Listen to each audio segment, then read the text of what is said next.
In our study of the practice of the yoga of integral knowledge, Sri Aurobindo has led us step by step to disengage from the body identification, the identification with life energies, the emotions, and the thoughts.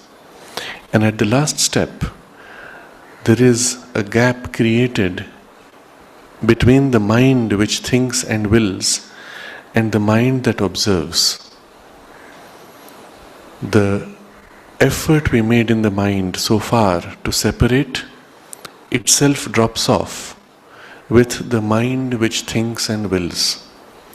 We used this part of the thinking mind as a temporary base to separate from the identification with the body, life energy and emotions. But this part itself now is set aside, and within the mind a split takes place, and we are now identified with the witness only, who sees, who understands the process and laws of the thought, but detaching ourselves from that. And then, something very important which we discussed last time, then as the master of the sanction, he withdraws his past sanctions from the tangle of the mental undercurrent and the reasoning intellect, and causes both to cease from their importunities. So the support that this mind had been giving, or the will, the Purusha in the mind had been giving to the past habit of thought, that is consciously withdrawn. This part we discussed in some detail, its importance. But in the experience, it's as if we are observing, the thoughts are going on mechanically, but there is as if something within us which gently relaxes and withdraws that status of the push which is there in the thought. It's as if when you breathe out, you go and come to rest. The mind itself, which is now separate from the active part of the mind, relaxes, as if deflating the balloon. And suddenly there's a quiet, there's a stilling, and the energy which was agitating and the push and the sanction that the energy had to move, that now stops. And the second thing he says there, the mental undercurrent and reasoning intellect which is on top of this, that also now there's a withdrawing. Generally, when we make the effort to stand back and to withdraw in order to observe, something of this automatically happens.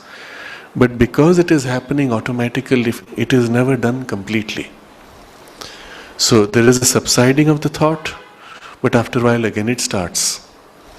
If we observe, there is an element in the automatic where you choose to withdraw the energy which is there in the thought domain. And this, if you do consciously, you can do it completely. And it has this feeling of as if withdrawing the air or poking a hole and allowing the air to fizzle out. And the whole thing just comes into rest. And it has to struggle now to get back into activity. He becomes liberated from subjection to the thinking mind and capable of the utter silence. And this capacity for utter silence is now our next base. This observing consciousness is able to remain like that with complete silence. Even if subsequently there are some ripples in the thought currents, you are so different from it, it no more affects or distracts. And this is now preparing us for the last step, which will be in the next chapter. And in this last paragraph, he prepares us. For perfection, there is necessary also the resumption by the Purusha of his position as the Lord of his nature, and the will to replace the mere mental undercurrent and intellect by the truth-conscious thought that lightens from above. But the silence is necessary. So before we move into that last step of removing the ego sense of separateness, we have brought in a silence. Before we move in, he points out that there is something more needed. We are not going to extinguish the mind. The mind itself will have to be turned upwards to the light from the truth-conscious thought, and the will in the mind will have to later take on the position as Lord of the nature. That means we will refill this mental consciousness now silenced by a higher consciousness, which will take the reins of the mental substance, the thought powers, and subsequently layer by layer all those things from which we separated. But taking the reins as we take the reins of the horses, we do not become identified with the horse as when we ride a horse. When we ride, a part of us has to feel connected with the horse, and through our identification it is that we will and guide. But here we take the reins, the identification, if at all taken, is temporary, partial, and we know that we are identifying for a purpose. We are never really dependent, subject to those things in nature, the habits in nature. But now it will be with a higher consciousness, with a greater light and power. But that is something to be discussed later. At the moment, the whole focus is to establish the silence and then to remove the last veil that separates us from the self.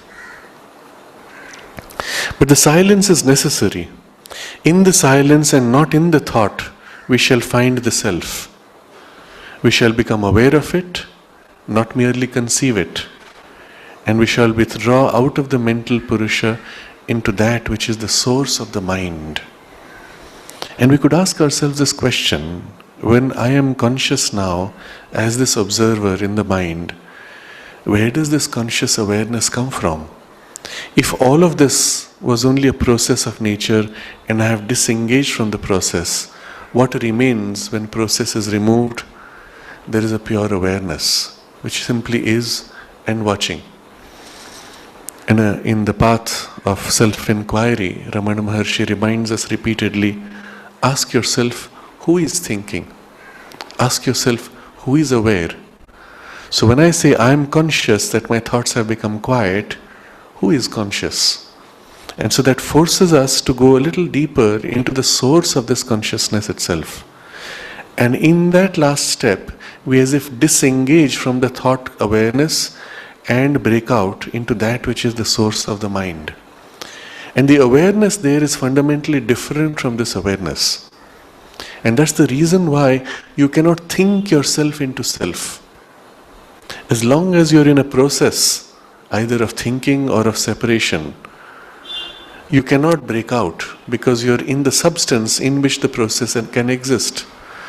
And the error is to try too hard. In the very act of trying, we bind ourselves to the substance in which alone the thinking, movement, process, effort can exist. So this last step of coming to complete stillness is the closest point from which the transition becomes almost spontaneous.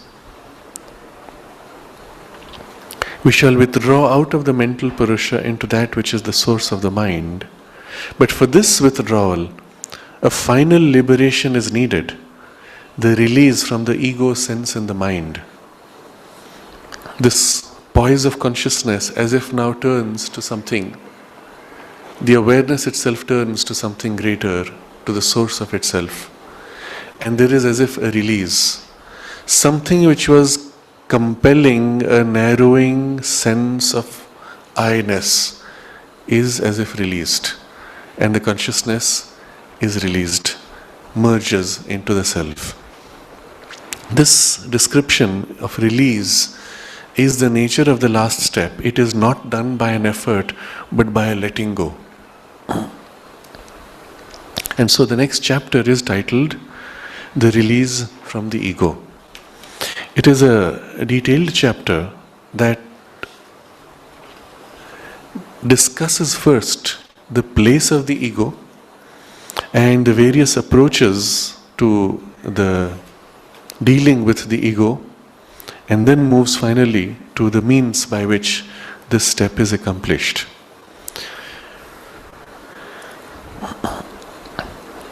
But first we have to understand what was the whole point of getting into ego in order to get out of it. What role did it play?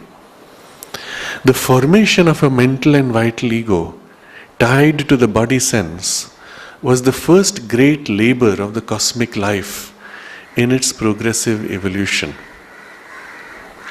For this was the means it found for creating out of matter a conscious individual. Now remember, the whole of the initial evolution is done not by us, but by the cosmic effort, cosmic life, which is struggling to create, organize forms of life in matter. And the first great labor of this cosmic life in creating an evolutionary base which is progressive was to create this ego sense. If the goal was not to create an evolutionary foundation, then it wouldn't matter. You would not need ego sense. You could, for example, simply carve out rocks and in the same way carve out patches of life, carve out even patches of awareness, or generally have an awareness waking up in the overall substance of matter. But there would always be one awareness stuck in whatever mode it was working. If the goal is to have a progressive evolution, then there has to be something which is capable of participating and taking charge of its evolution. Otherwise, beyond a point, progress is not possible. Remember, life working in matter and then awakening through it not only forms but some form of consciousness. And at some point, if there is not in that thing created an urge for something greater, the ability to take charge of its own development from within, you could never allow it to reach its perfection. So if that is the goal, a progressive evolution, then this becomes essential. The formation of a mental and vital ego tied to the body sense. He is so precise in his wording. The body ego here is not obvious. When I say, I am fighting, I want, the sense of I ego is a mental vital complex. The instinctive impulse in me is vital. The sense of separate awareness is mental. And where does the body come in? The body consciousness is something behind. It is not obviously a part of this I am doing. When I drive myself to do something, it is never really about fulfilling the body's need. It is more about fulfilling my desired need and my mind's plan. And the body itself is the vehicle carried. The vehicle has its own sense of separateness. And this mind and life complex is as if tied to the body sense. And that's about it. So it's a very accurate description of the formation of the ego by the cosmic life in its progressive evolution. And then he says, for this was the means it found for creating out of matter a conscious individual. And we could ask whether there are other means. This was the means that life energy found to create an individual. Are there other possibilities? We could conceive of some. For example, you could, without having a clear ego sense, you could have a consciousness from above descending into a vehicle which was already created and then entering it and working through it. Not very different from the way we build a spacesuit and then I come in and enter inside, use it, abandon it and move out. If I entering it do not have a strong ego sense, the spacesuit will put a coating of its own limitations on top. But I would not be primarily an ego-driven personality. But if we have the idea of a conscious individual who experiences freedom, and in the freedom now pursues the development of a progressive evolution, then you realize somewhere you have to give that individual a sense of a personal drive, a sense of a personal, separate, independent existence. Otherwise you cannot experience freedom. You will always feel yourself entirely dependent on your environment. As an example, if the consciousness entered which was already universal, and it looks at things around, it would look at the trees and it would feel, oh, this is myself. It would look at other plants and say, oh, this is myself. And then if the lion comes and says, I'm hungry, then I say, oh, I'm hungry, here, let me offer my own body. So it's not very useful, and it limits the scope of the play of the experience. So there is, in the larger scheme of things, a very great wisdom in choosing this path of forming an individual and experiencing all the levels of awakening and enjoying each of these levels, and in each developing the full possibility of experience of that level. And in the process, as I have emerged through and now I grow into some kind of universality, I have deep within me the imprint of what it needs to be an individual, and now in the consciousness of universality, I can play the role of an individual while living in this freer consciousness, without being bound in the ego sense. And so this is the larger purpose for which life creates the ego sense to form a conscious individual. But having formed it, the dissolution of this limiting ego is the one condition, the necessary means for this very cosmic life to arrive at its divine fruition. For only so can the conscious individual find either his transcendent self or his true person. So while in the beginning it was necessary to create a conscious individual, it is by dissolution of this ego sense that we will complete the purpose of the cosmic life. And there are two directions in which this completion can take place. One is to discover the self which transcends all forms and even the experience of a universality. Or you discover the true person within, of which the ego is a false representation. Either way, we would be free of the ego sense, and we would have fulfilled the requirement of the cosmic life to create a conscious individual in a progressive evolution.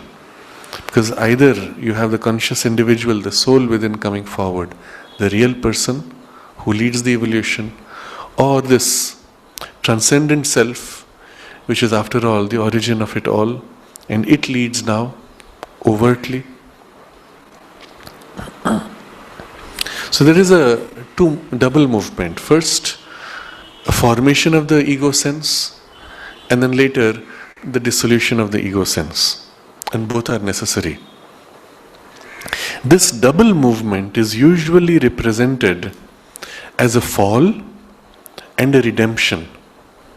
or a creation and a destruction, the kindling of a light and its extinction, or the formation first of a smaller, temporary and unreal self, and a release from it into our true self's eternal largeness.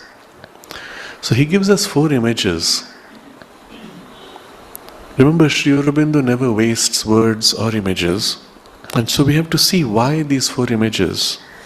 And if we go deeply enough, the use of the vocabulary points to certain symbols from ancient traditions. And at the same time, the 4 of them together catch special facets of this double movement of forming the ego and dissolving the ego. Each catches it in a different way. Together, they complete the picture.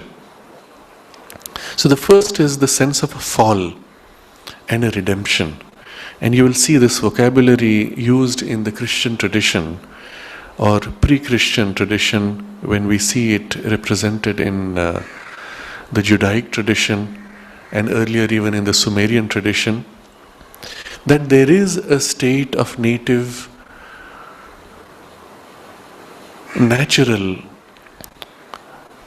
ideal freedom and consciousness living in the Garden of Eden, from which there is the awakening of consciousness or knowledge of oneself, in particular the sense of limitation of oneself, which begins or is the cause of a fall. And then there is a need for something, some mechanism, internal or assisting externally, by which there is a redemption and you are back into your paradisal consciousness. And the idea behind this is, in the formation of the ego is the limitation of our knowledge, of our power, and he'll describe all this later, and especially of our experience of delight. As long as our consciousness is sharing in the oneness of the divine delight, everything is spontaneously happy. When we experience the ego sense limiting, we lose capacity of the full knowledge, we lose capacity of the power, energy, effectivity. We are unable to do what we want and we suffer. But in particular, we cut ourselves off from the flow of the divine delight.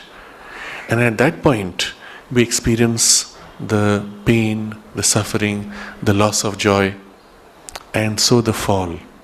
And the fall involves both ignorance in the cutting off, the loss of consciousness, of the unity, as well as the suffering which comes with it, and the death. And the whole lower domain, fallen now, is the domain of death, while that is the domain of immortality in the Vedic image. So you can see how this idea of immortality, eternal life, and here death-bound condition, and a fall and a rise could be one way of representing the formation of the ego and its liberation. But the means of liberation also is then to give oneself to the divine law, to serve the divine cause, etc., by which the ego sense is gradually removed. In the way the whole story is represented today, of course there's a complete distortion which is made a means by the church for a kind of an exclusive control over people. But we don't look at that, we look at the symbol here. And the symbol here is of a consciousness choosing or entering the experience of separateness. And then through that experience of separateness, recovering its unity. And this is the fall and the redemption. Involution and evolution. Similarly, the whole thing can be seen as a creation and a destruction, because right from the beginning, when there is a continuity of the all consciousness, out of that creation means projecting and separating something from that which is all potential, in which everything exists already. It does not It is not seen as created unless it separates out from that backdrop of the all. So as if something emerging, separating from the source. But in the act of separating from the source, it becomes a piece, it becomes finite, it becomes limited, it becomes cut off from the unity, and therefore all the rest of the problems of ignorance and suffering. And then from that creation, when you remove the barriers which create the separateness and the incapacity and ignorance and suffering, well, the whole thing relapses back into the oneness. And so there is the sense of a destruction. You'll find this in some of the Vedantic traditions, even in the Buddhist tradition, where this image of the whole world even being destroyed, at least to the consciousness, it ceases to exist. It is as if annihilated when the consciousness is freed. Nothing remains, there is only the one. It is in this sense that some of the ancients, when they looked at the future and they saw a transition of humanity awakening to a divine consciousness and the end of the rule of the separative ego, they saw it as an apocalypse, a revelation of divinity but associated with a destruction and a dissolution of the world as we know it. But that's not the way it is truly, but it's the way it was glimpsed from this perspective. And the third image is kindling of a light and its extinction. And this is most closely seen in the Buddhist formulation of the Hinayana or Theravada approach, where the appearance of the individual is seen as a formation of many layers of the onion. You have an individuality, but the individuality itself is not a real individual. If you peel off all the layers, eventually there is nothing. And so the last step to get free from this limiting cause, and this limitation is the cause of our suffering. To get free from suffering, this last step is put out this, extinguish it. And the word nirvana is to blow out. Blow out the flame. And what remains? The emptiness alone, which is the only thing, reality. And so this image, you can see also, captures a certain facet of it. The fourth, though, is much more close to the evolutionary perspective of modern science. So in the scientific perspective, you see the appearance of a small temporary unit out of the large mass that is the universe. In the Big Bang, a massive ocean of energy released. Out of that, the formation of small units, atoms, molecules, cells, individual biological forms. But a small, temporary, and essentially unreal self. So in the perspective of science, we will say, this particular flower, this particular person, this particular brain only has the illusion of being separate. After all, we are just this one mass of energy out of which everything is formed, like foam on the water. And so with it, science does not go so far, but it would be the logical conclusion. If you want to get free from the sense of separateness, then there is a release from this small, temporary, unreal self into that which is the origin. The Vedantic approach, in the modern form in which it is taught, is completing this idea. It's very close to science in that sense, as is also the perspective of Buddhism, and particularly the Mahayana vehicle, which is closer to this approach. Seeing a temporary and unreal self, and when the shell of separation is released, you are released into the true self's eternal largeness, the oneness from which this was projected out. And so in the Vedantic tradition as it is taught, the whole goal is also to get out of it. Get out of this sense of separateness, get liberated. And what is meant by liberation? Free from this compulsion which binds you, consciousness of freedom which is whole and all. But we will see shortly, all of these viewpoints capture one piece, but they miss something deeper, which Sri Aurobindo highlights, which brings meaning to it all. Seen in themselves, each of these four perspectives finds the whole process pointless. Why at all did we get into this if the whole goal was to get out? And so this double movement of forming and dissolution of the ego is represented in these four images, typically, in all these different traditions, because we tend to see the whole world in terms of only two possibilities. And he's explaining to us why we reduce ourselves to these four perspectives. For human thought falls apart towards two opposite extremes. So when the mind starts thinking of, why am I here? What do I want to do? What am I supposed to do? What's the point of it all? There is a breaking apart into two extremes and nothing in between.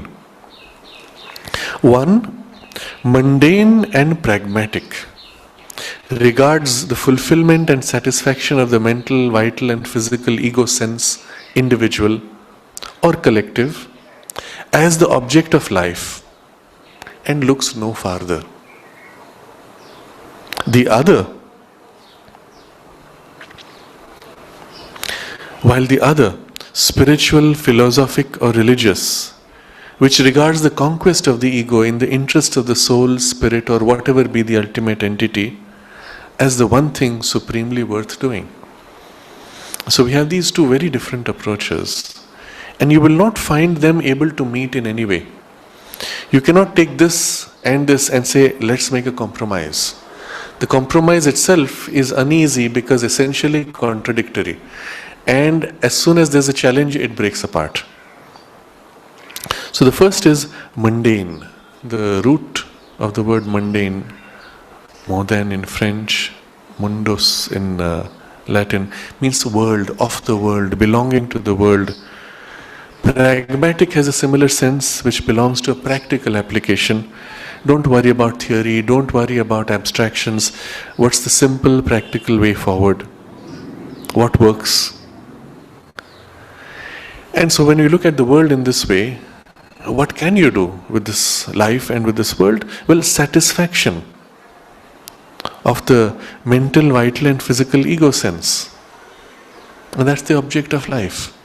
If you look at the perspective of science, when it concludes that the whole appearance of life is by chance, the only obvious conclusion one can make from that is, well, if it's all found by chance, use the opportunity because you never know when chance might extinguish it. Life is so fragile perhaps that in one moment, in one volcanic eruption, one asteroid hitting, or one release of a virus which human body cannot contradict, the whole of life might get extinguished. So make the most of it. Worse, since there is no reincarnation, there is only this one life, there's no point thinking ahead. There's no point thinking of after me what. And so the whole thing tends towards satisfaction of mental, vital and physical ego sense. At best, when it rises above a narrow hedonistic tendency, it says, well, there is a superior way of enjoying, superior way of satisfying, and that is to include all, not just for yourself, but for others also. And so he says either individual or collective ego sense, it does not matter which. And then according to your temperament, some find greater satisfaction in a mental enjoyment, some in a more vital, some in a more physical. Some are happy to appreciate the beauty of nature, some are happy to appreciate the beauty of literature. Doesn't matter. You follow your own pursuit, satisfy your impulse of the ego. Of course, the deeper philosophic approach will even question what in you is seeking this enjoyment? What in you chooses this rather than that? What in you feels the need for a collective action rather than an individual? And that questioning would lead it to recognize a higher truth. But science would say, it's just your genes, which is also by chance. It is avoiding the problem because one could still ask, why are the genes like this? One could even find evidence to show that it is not genetic, that it is something deeper. Because in a family where there is a certain culture, one child appears who is completely different. And you cannot explain how. And so on. So inevitably, if we pursue rationally and explore, one is pushed to the other side now to realize that there is something else. And so the other side comes the spiritual, philosophic or religious, which regards the conquest of the ego in the interests of the soul, spirit, or whatever be the ultimate reality. Now he uses 3 words, soul, spirit, or whatever be ultimate reality, because they represent different approaches again within various philosophies or religious systems. So some will say it is the soul, and you must get rid of your ego sense, the separateness, to find your soul. Some will say it's not so much your individual soul, but the universal spirit, which is as if by reflection individualized in you, is for the all, for the one which is behind in a universal consciousness. And then there are those, particularly in the Buddhist approach, which speak not even of this. All this is part of the appearance. There is the absolute, and the absolute is beyond words. And that's why nirvana, the extinction, is into an absolute consciousness where all separateness, all ego sense, all finiteness, all relativity is dissolved and you merge into the absolute, but for which you have no words. So there is always a question of vocabulary. So whatever be the ultimate entity. Sri Aurobindo cannot use even a single word here. We had this problem once, I remember, when there was a group of religious leaders from different traditions, and we tried to formulate the sense of a common purpose. And obviously underlying was the idea of something realizing a deeper unity or manifesting a deeper divinity. But with the Buddhists you can't use the word divine. So we found a word, a vocabulary of unity. But then there were 2 groups within the Buddhist. One which accepted the word unity, another which said even unity is not right. We can only accept a relativity between different parts which form a kind of a unity, an experience of unity. But even the experience of unity is limiting. There is a transcendence beyond for which you cannot use the word unity. And we found a way around that in the vocabulary, and then the teacher of many traditions, he came up and said, no, but there's that one tradition which will not even accept this.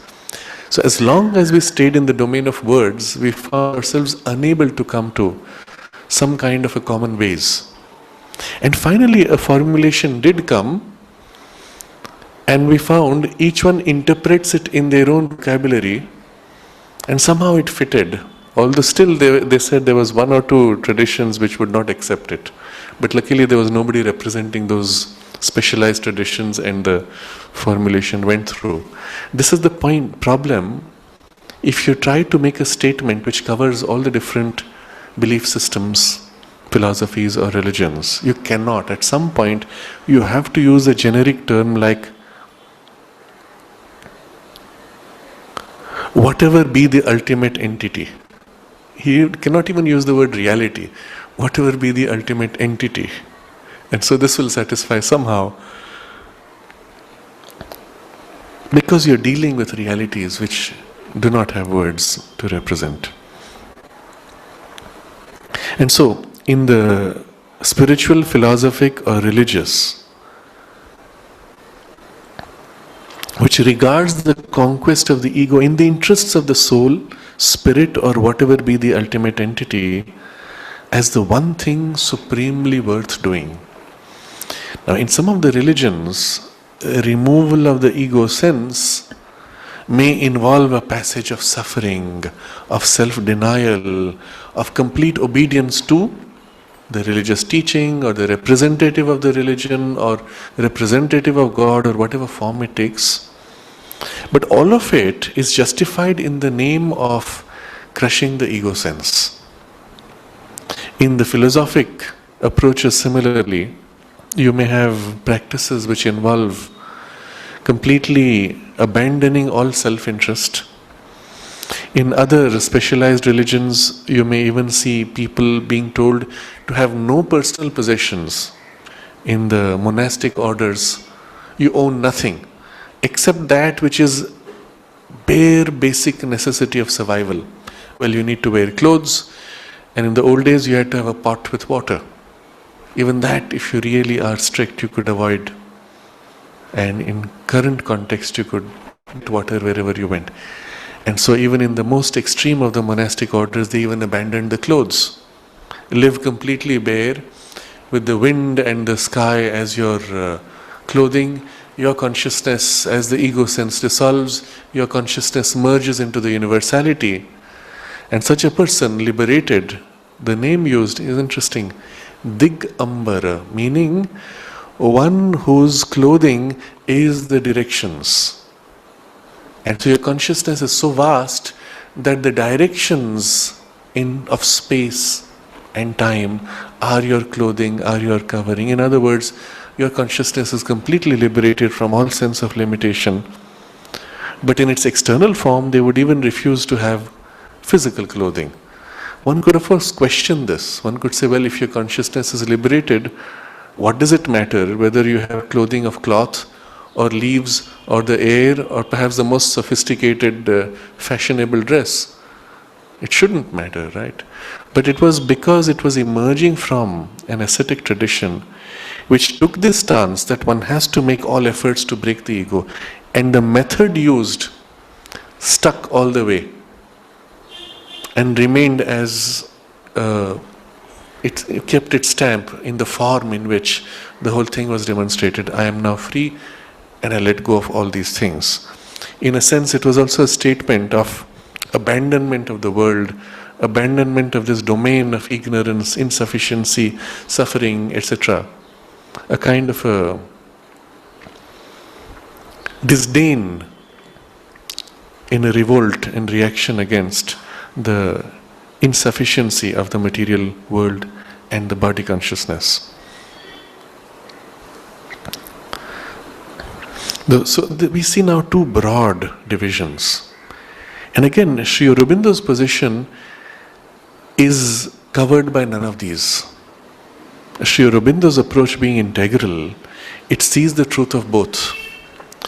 But we have to understand historically why these two splits have taken place, and then recognize the truth in each before we can come to the larger unification and the recognition of the true purpose of the ego and the right attitude to take. By knowing the extremes, we as if form in our consciousness an understanding of the full scope and perimeter which must be included in the larger synthesis. So we see these two divisions. In practice, the result was society itself was divided, split into two. There were those who pursued the mundane objects of life, and then there were those who pursued the spiritual, philosophic, or religious objects of life. And there was no way to join the two. Every attempt to join the two ended up with eventually drifting one way or the other. Even in the tradition of the householder saints or householder sages, inevitably there was the ascetic form which emerged. In recent times, one of the greatest saints in the life of Ramakrishna Paramahansa, he had a strong aversion for money. And he explained that even the contact with money gave his body extreme pain. And one of the disciples said, "This is impossible, he's just making it up, so let me test him." He slipped a few coins under his bed. And when Ramakrishna Paramahansa lay down, he leaped up and his body burning. He said, "What is this? My body is in pain."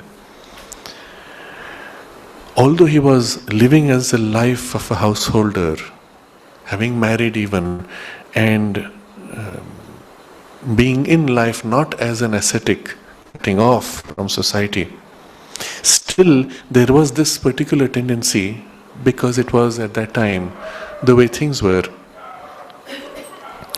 The problem has been that the two things go almost as if in opposition to each other. If you pursue one, almost by definition, you cannot pursue the other. So we'll see how Sri Aurobindo resolves this and comes to a deeper synthesis. But now Sri Aurobindo goes deeper. Within each of these two main distinctions of the purpose of life, he finds further subdivisions. And this is important to understand, because we see the role of the ego in the various ways in which it is approached. Now, in the broad approach of the mundane, pragmatic life, it is satisfaction and fulfillment of the mental, vital and physical ego sense. Whether individual or collective, it may be a collective ego sense, but still it is satisfaction of the ego sense which is the primary drive. In the other, it is dissolution of the ego which is the primary thing. But now within this we will see two different approaches to the ego. Within that we will see two different approaches to the ego. Even in the camp of the ego, there are two divergent attitudes which divide the mundane or materialistic theory of the universe. One tendency of this thought regards the mental ego as a creation of our mentality, which will be dissolved with the dissolution of mind by the death of the body. The one abiding truth is eternal nature working in the race, this or another. And her purpose should be followed, not ours. The other, and fulfillment of the race, the collective ego, and not that of the individual, should be the rule of life. So this is one approach.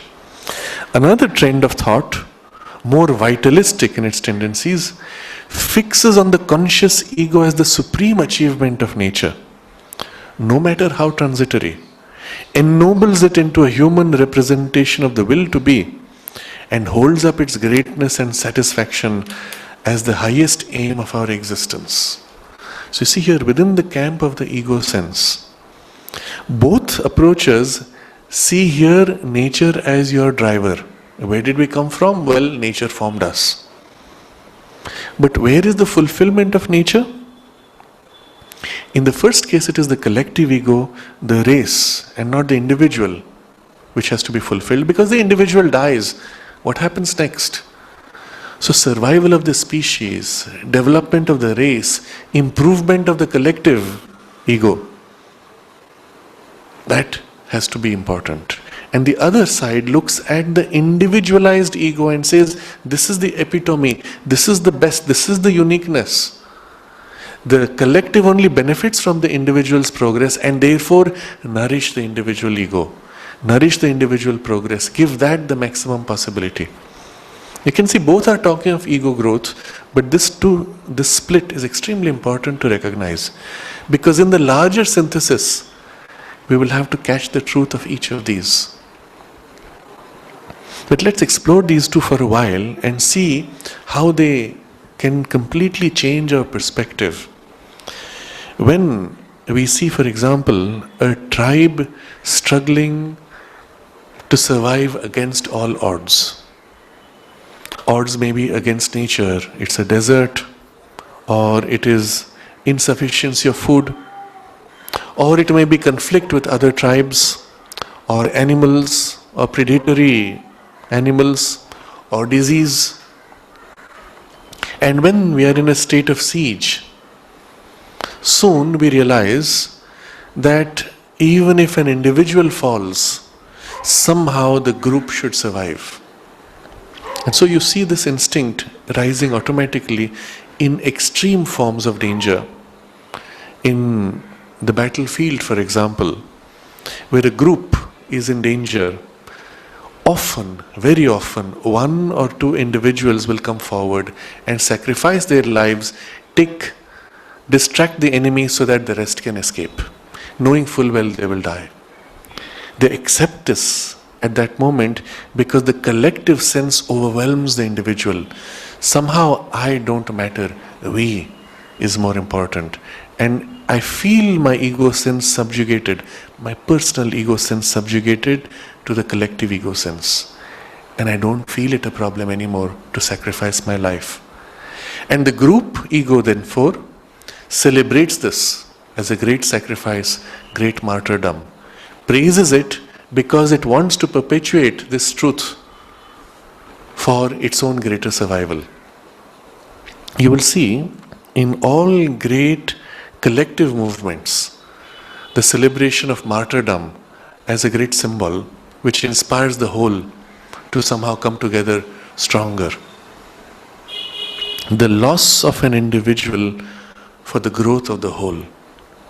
You see this instinct in nature among ants, among bees, where the group instinct is far stronger than the individual instinct. In ants, in some cases, we see when they have to cross a patch of water, a first group of ants will actually enter the water, cling to each other and die, holding on to each other, to form a layer like a bridge upon which the next wave of ants will walk and cross over the water. And this is observed in nature. They do it willingly, but who does it? The group identity is much stronger and it flows in the individual identity and it wills it and the individual will follows. It's easy to do. But in the more developed, individualized animals, this is much more difficult. In horses, elephants, or dogs, especially when you see them wandering alone, you know the individuality has developed enough. They still have a group sense, as we also as human beings have a family identity. And sometimes an individual will sacrifice himself for the family. But the individuality is stronger, and so the sacrifice instinct is much more rare. And so this first truth is not so strongly expressed. There the second aspect comes stronger. You are so special. I am so different from you. And in my own difference, I am so special. And each one of us is unique. And our uniqueness nourishes each other, makes us more complete, makes us whole as a larger, more rich group. So the group sense is there. But it is our uniqueness projecting forward and the speciality of our height of individual achievement which is what nourishes the group, leads the progress. And here, the group is meant to serve the individual.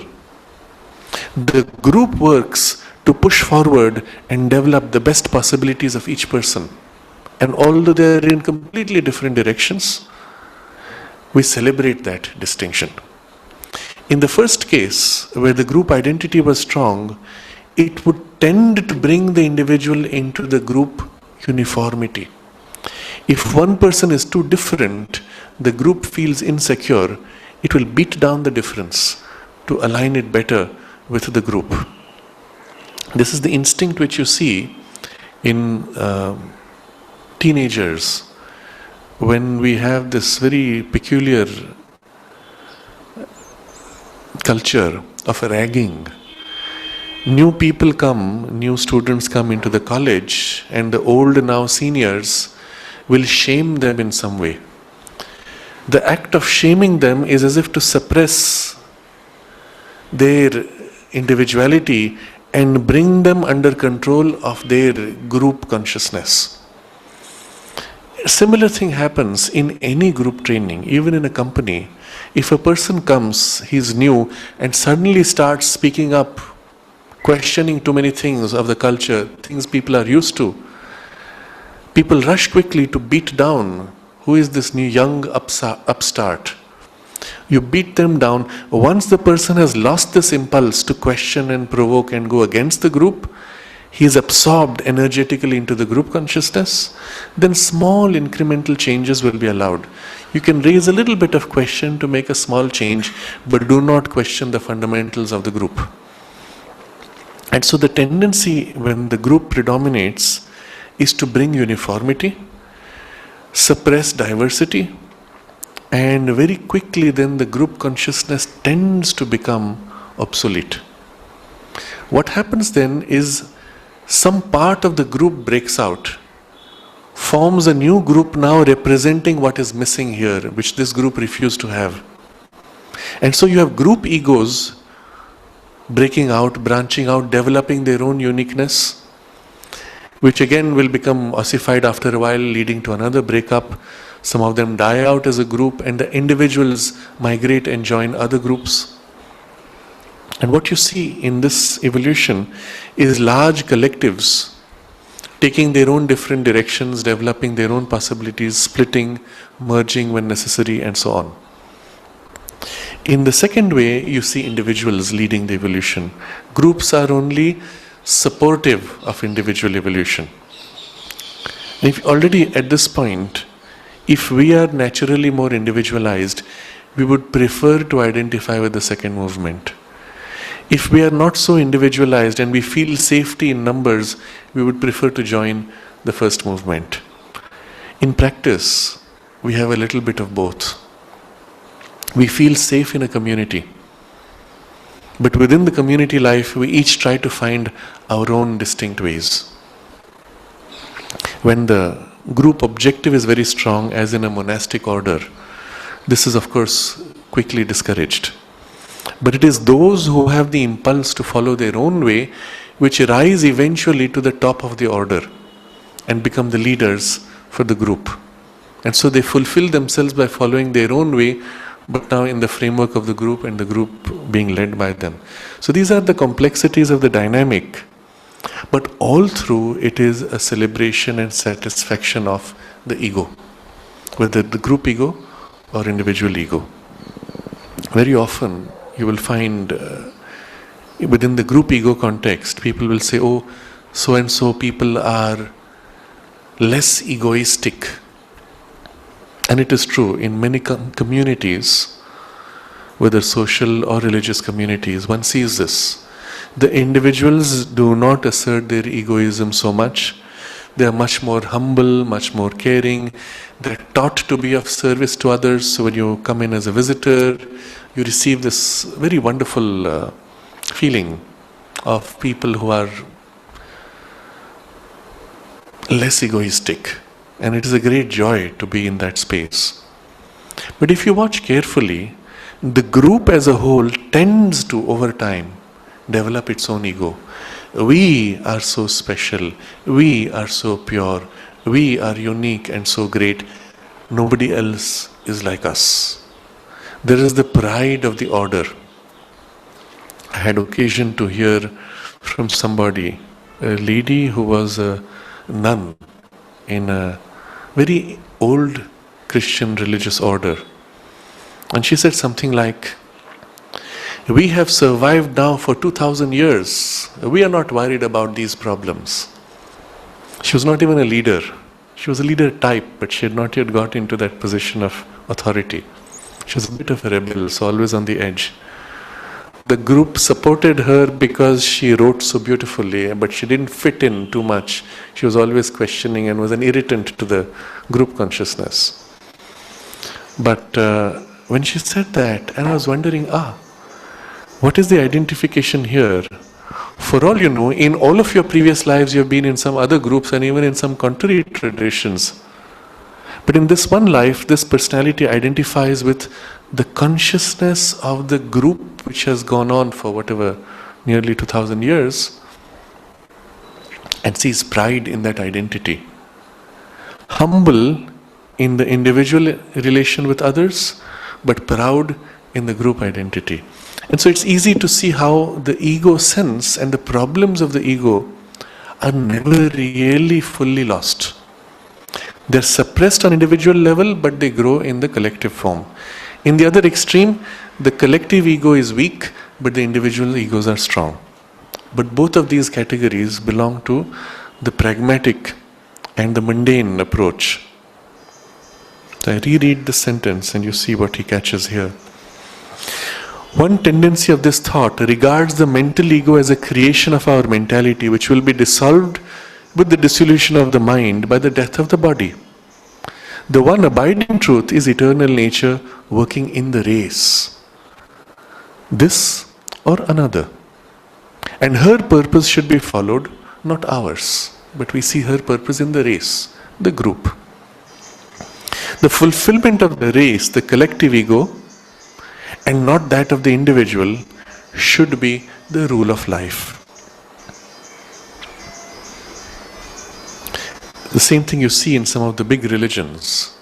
For the sake of the religion, for the belief which the religion stands for, people will dedicate their entire lives, not wondering what it is that they came to do. On the other side, another trend of thought, more vitalistic in its tendencies, fixes on the conscious ego as the supreme achievement of nature. See, in the first case, it is nature's will in the race, in the group.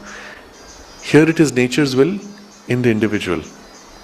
No matter how transitory, ennobles it into a human representative of the will to be and holds up its greatness and satisfaction as the highest aim of our existence. And the will to be here is the will to be of the entire cosmos. What made the world to be, the impulse to manifest, the impulse to become the universe, that is now represented in the individual will and in the individual ego's highest fulfillment. And so this should be the aim of existence. So we have two forms of ego, collective and individual, but all serving ego as the best way.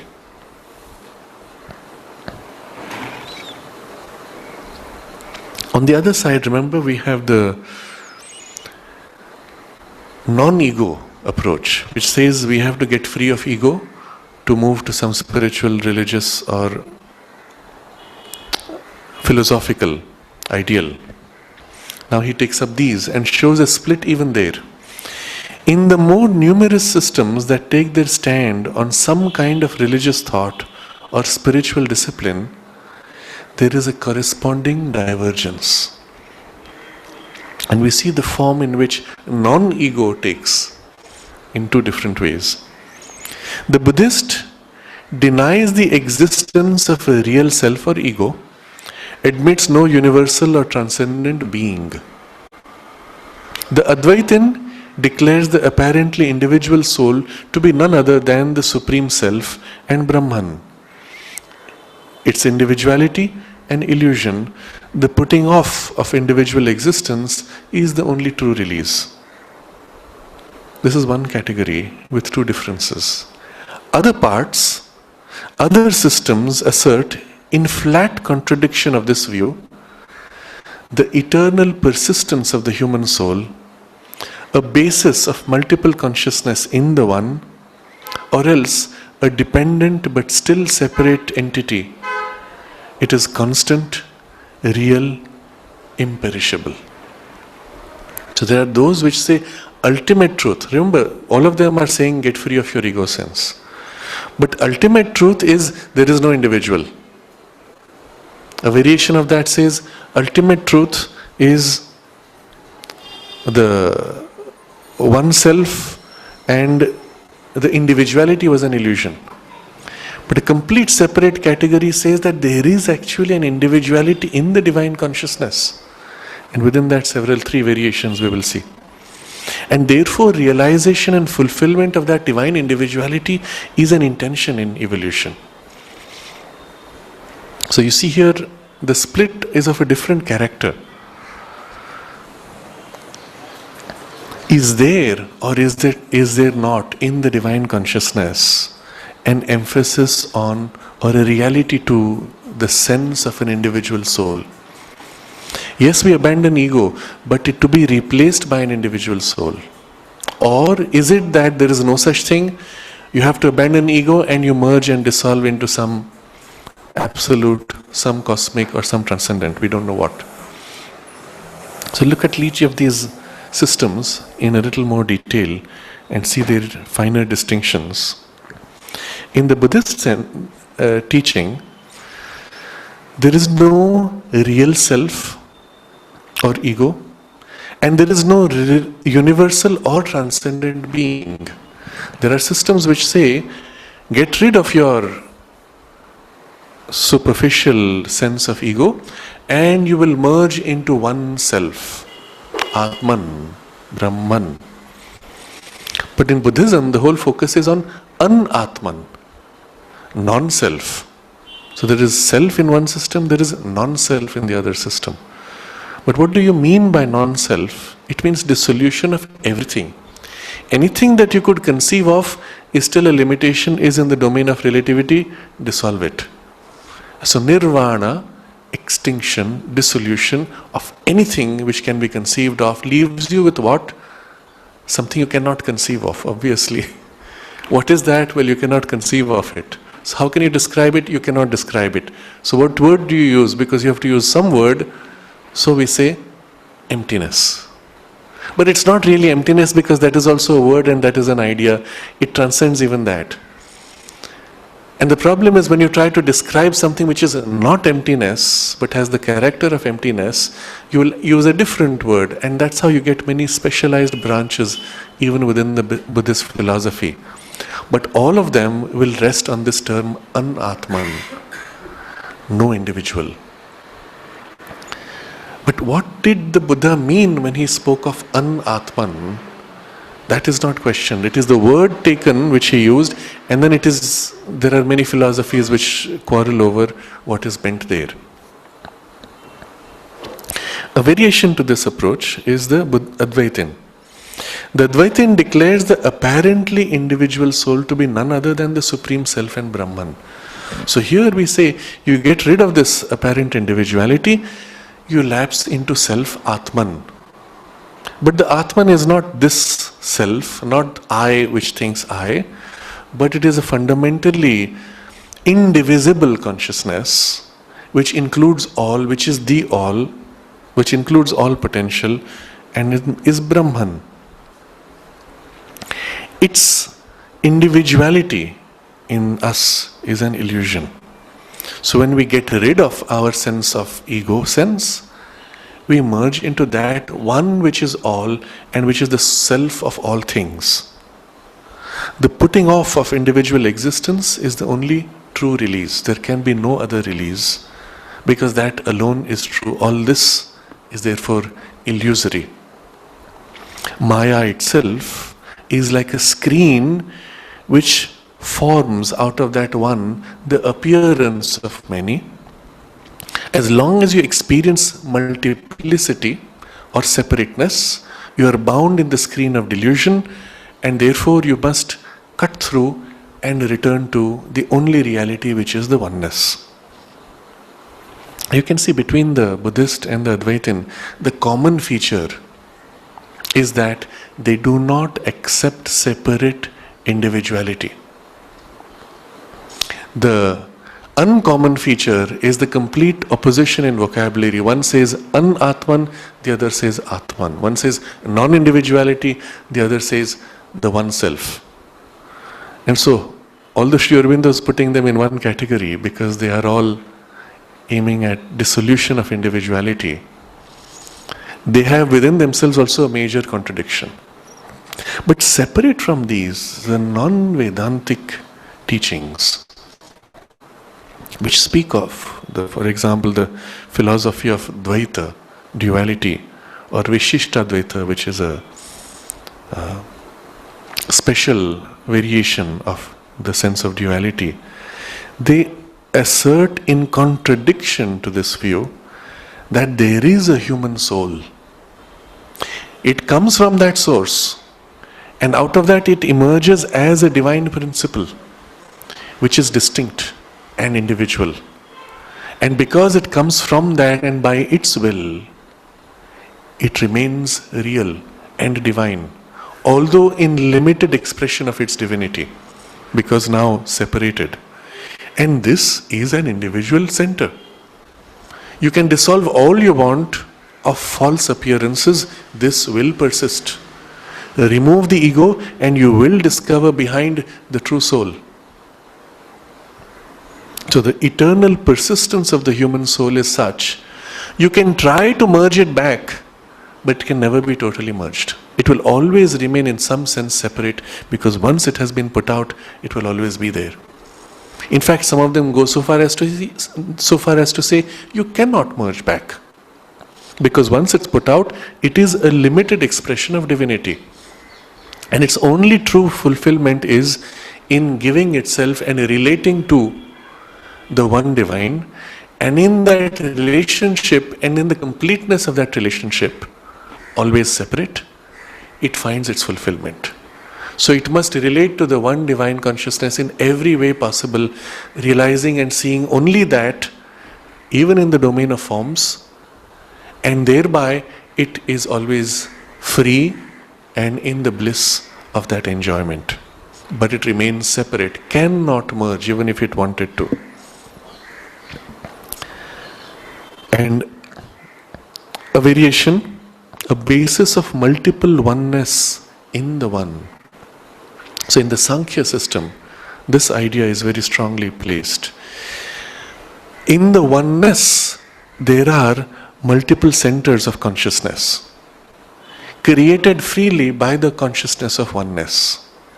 And it is the only way by which it can support the appearance of a universe.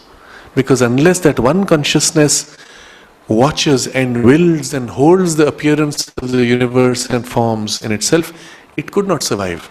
Because it is formed out of itself, projected out of its own visualization, out of its own focus of consciousness.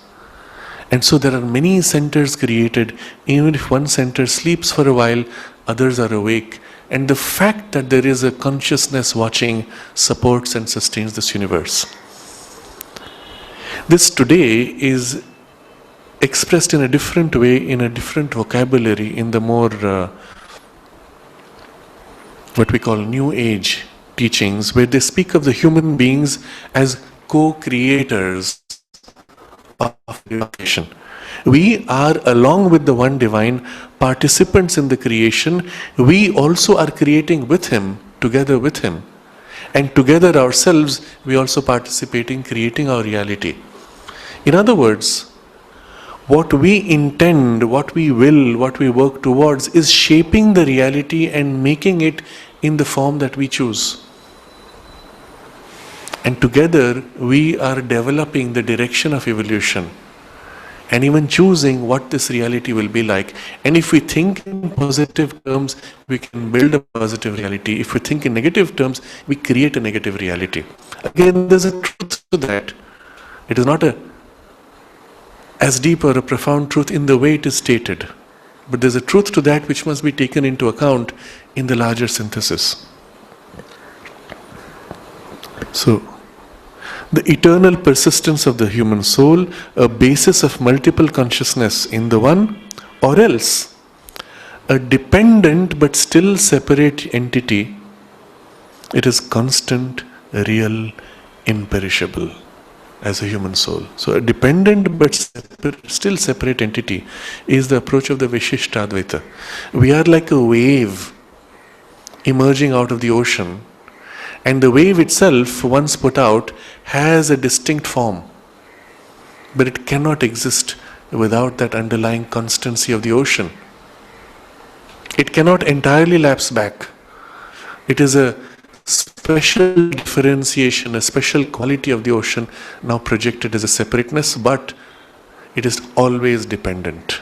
Unlike the dual position that makes the soul separate from the divine and relationship the only means, here there is an identity, but even in identity you are never entirely dissolved. You always remain separate. I am one with the divine, but I experience myself as a special aspect of the divine. I can never truly merge in complete extinction. So we have two broad divisions in the approaches of the spiritual, philosophic and religious, all of which aim at dissolution of ego. One which says that when ego is dissolved, there is nothing to support individuality.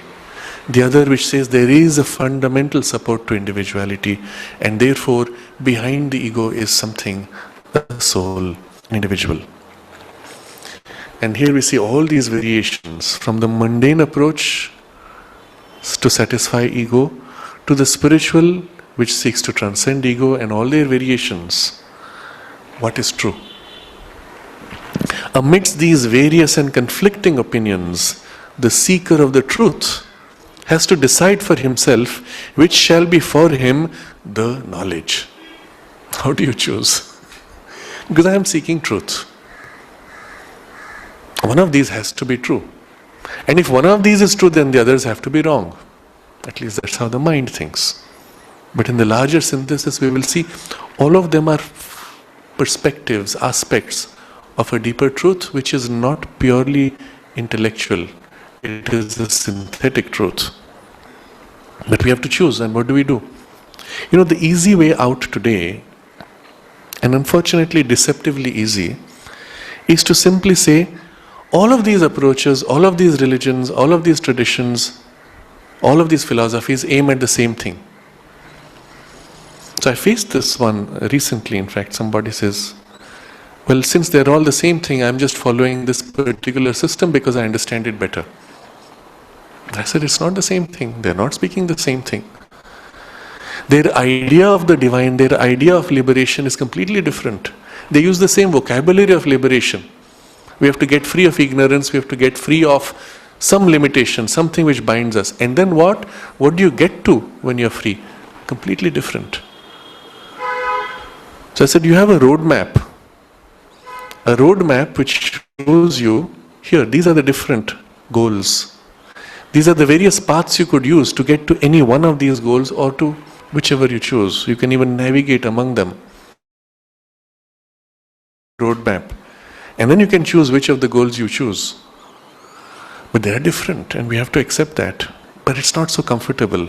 It's much easier, because then you have to deal with complexities and the big question, who is right?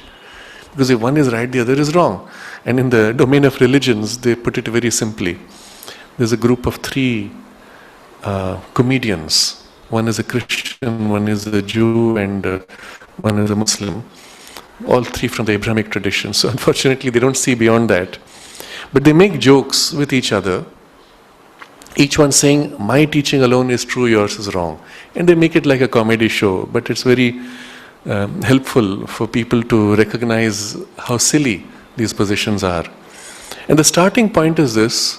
Each of the religions says, those who don't follow my religion will go to hell.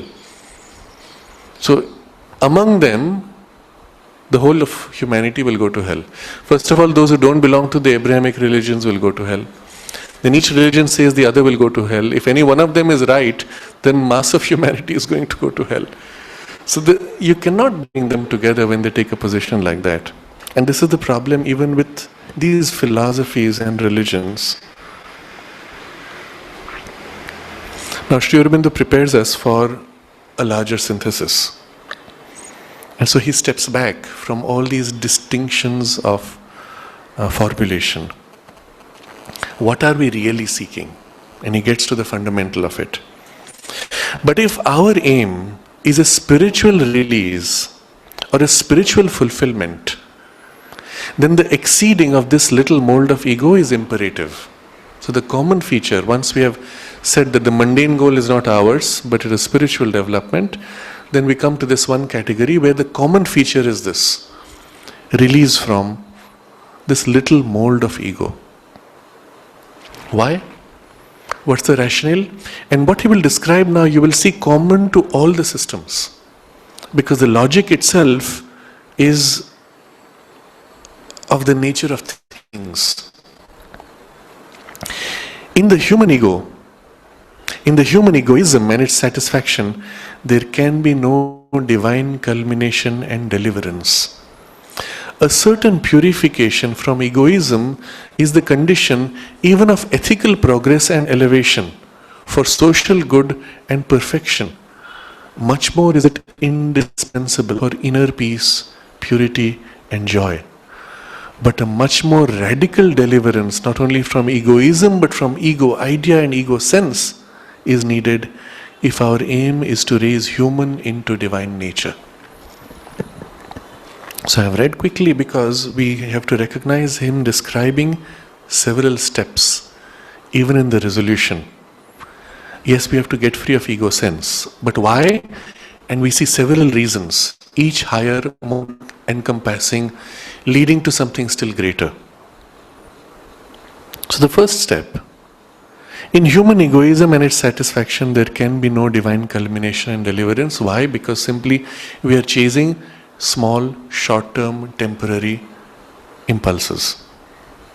So at first you have to separate from that a certain purification from egoism, even of ethical progress and elevation, for social good and perfection.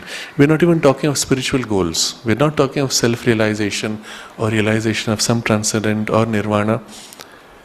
Just an ethical progress, some social good, some social improvement requires already a certain purification from egoism. In other words, if as a group we want to grow, we have to start helping each other. We can't each say, I will do my own and you do yours. The group will never grow. So purification from egoism. The suggestion is interesting, that the egoism is like an impurity which has encased around us, and we have to get rid of this egoism. Now we have to be very careful here with the vocabulary. Ego and egoism are two different things. Ego is the sense of separateness. Egoism is the constant affirmation of my separateness and my self-interest over others. Ego is useful. It gives you a sense of separateness as an individual and protect yourself and your basic instinct of survival. Egoism is when you make this ego the center and the whole purpose. The whole universe is meant to serve this ego, this one piece. And obviously it is unsustainable. It is even destructive. Because at some point my egoism will clash with another's egoism. I would like this to be done in this way, another likes it to be done in a different way, and we are going to clash somewhere. So somewhere we have to withdraw and limit the degree of egoism if we have to work together or even survive together for ethical progress and evolution, for social good and perfection. Much more is it indispensable for inner peace, purity and joy. Now you see, in the first case, the social good is satisfaction of the group ego, for which we have to purify from individual ego. Now we come to satisfaction of individual ego on a higher level. I want to be happy. I want to have peace. For that, I need to reduce my egoism. The logic of it is not obvious. It feels like if I do what I want, then I will be happy. If I pursue what I need, then I will get peace eventually and satisfaction and joy. But in practice we realize, in helping others, that we get a greater joy. So in the first phase we go through a narcissistic tendency. I am the center of the world, for my pleasure, for my enjoyment, everything has to serve. And every once in a while, when we are something in us inspired to help someone in trouble, I have so much, I don't mind giving a little. And then I see the joy on the other person's face. That gives me greater joy than my own satisfaction. And we notice here the deeper truth shining through. And the deeper truth is, the other person is not really separate. And so when the other person became happy, I found happiness in that happiness, because deep inside me something is one with that person, and that happiness somehow reflected inside me and came into me. And because it reflected from a layer which was very deep, the quality of the happiness was also higher, more refined, more lasting than my personal satisfaction. I satisfied my momentary instinct of desire. I was content, but it was superficial because the desire was on the surface. But when I satisfied the need of another, it resonated deep inside me, and from inside me it emerged. And because it was deep, it lasted longer. It covered more of me. It mapped out from the depth all the way to the surface. And somehow, therefore, more true, less crude. And Sri Aurobindo uses 3 words for inner peace, purity, and joy. One feels as if a release, a great, not only the joy, but with the joy, a kind of a release from the coarseness of my constant food satisfaction, somehow in giving others. And I've seen this in many families, wealthy families, the kinds who are among the top 50 of India.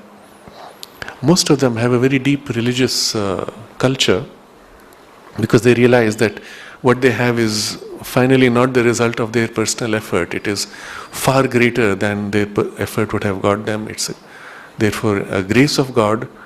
But many of them have a particular ritual of serving food on days of special festivals at certain temples of their own favorite choosing. And on occasion, some of them will actually go there, not only pay for the food, but they will actually go there and serve the food to people. And they go at that point dressed in very simple clothes. They will set aside their party dress, wear the simplest of clothes. And when they do that, for them it is such a great occasion. Because it's the first time they're doing something, it's one of those rare occasions they're doing something where they're actually interacting with needy people. And there is the sense of doing it completely for another. There's no obvious personal gain, and yet you feel space, the great purity and joy. It's the closest they can come to what would be for them a spiritual experience. I lose myself in something greater, and there is a collective turning up, and they're not thanking me. We're all turning together to the divine, because it is on the occasion of a festival, a religious festival, a temple ritual. And together we feel this purification of our sense of crude separation, and with it a peace and a quiet joy. So much more is the purification of ego, indispensable for inner peace, purity and joy. And once that has been tasted, one moves very quickly to do more and more of the same. But what we are looking for is a step further. But a much more radical deliverance, not only from egoism, but from ego idea and ego sense, is needed if our aim is to raise human into divine nature. So egoism was this obsession with myself. You get rid of that, but you still have the ego sense and ego idea that I am separate, and my instinct of protecting myself and supporting my separate need. That itself has to be delivered. It's a radical deliverance, because it's not part of this continuity, it's suddenly breaking away. In the continuity of reducing egoism, you can go very far, but the ego sense remains. To remove that is suddenly to break out of this continuity.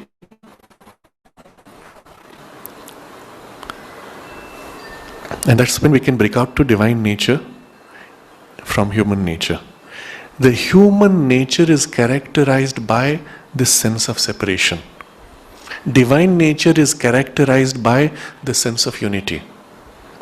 Where is the meeting point? Where is the transition? Can you conceive of continuity in between?